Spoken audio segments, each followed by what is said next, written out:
मेट्रोच्या तिकिटांबद्दल आपण बोलत असताना MMRDA म्हणजे महाराष्ट्र प्रदेश विकास प्राधिकरणाची नेमकी भूमिका काय आहे, केंद्र सरकारने जी दर निश्चिती समिती नेमली आहे, समिती कशा पद्धतीने काम करते हे जाणून घेणं तितकंच महत्त्वाचं आहे। आणि म्हणून मी आता BKC मधल्या MMRDAच्या ऑफिसमध्ये आली आहे।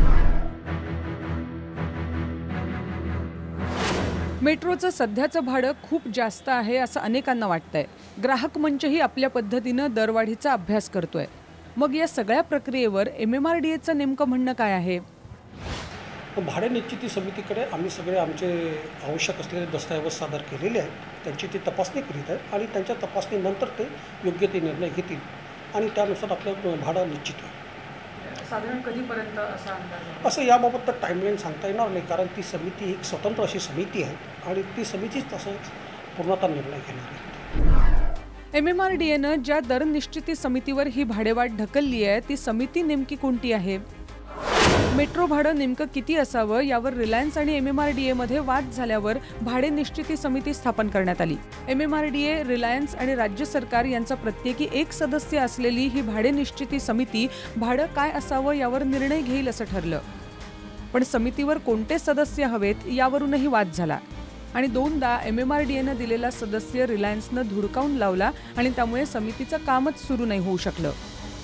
याचा फायदा घेऊन रिलायन्सनं भाडेवाढ मात्र केली। मेट्रोचं भाडं किती असावं याविषयी मेट्रोच्या तिकीट दरवाढीला सर्वसामान्यांचा विरोध आहे हे तर आपण पाहिलंच आहे, पण आज मोहीमच्या माध्यमातून एक गोष्ट तुम्हाला सांगायची आहे की तुमचा विरोध, तुमचा राग असा मनात ठेवू नका। तुमचे विचार, तुमच्या भावना तुम्ही MMRDA आणि जी दर निश्चिती समिती आहे तिच्यापर्यंत सुद्धा पोहोचवू शकता।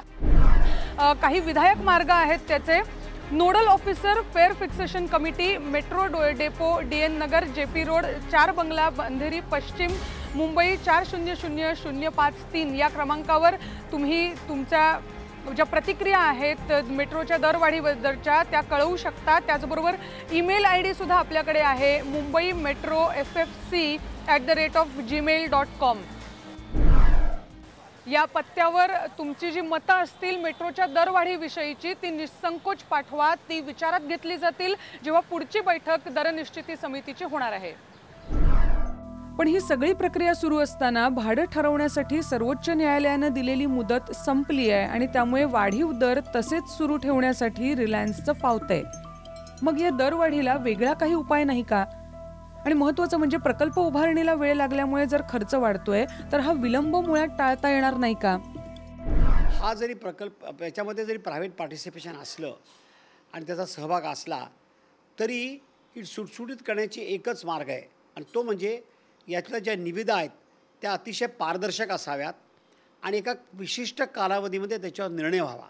निर्णय व्हायला आणि ॲग्रीमेंट्स व्हायला वेळ लागतो आणि त्यामुळे प्रकल्पाला उशीर होतो। त्यामुळे सुटसुटीत पद्धत म्हणजे पारदर्शकता आणि गती याचे निर्णय आणि त्याच्याकरता अधिकार खालच्या लोकांना प्रदान करणं हे फार आवश्यक आहे। मध्यंतरी राज्य सरकारनं यावर वेगळाच उपाय काढलाय। प्रकल्प पूर्णपणे सरकारनं उभारावे, त्यात खासगी कंपनीची मदत नको।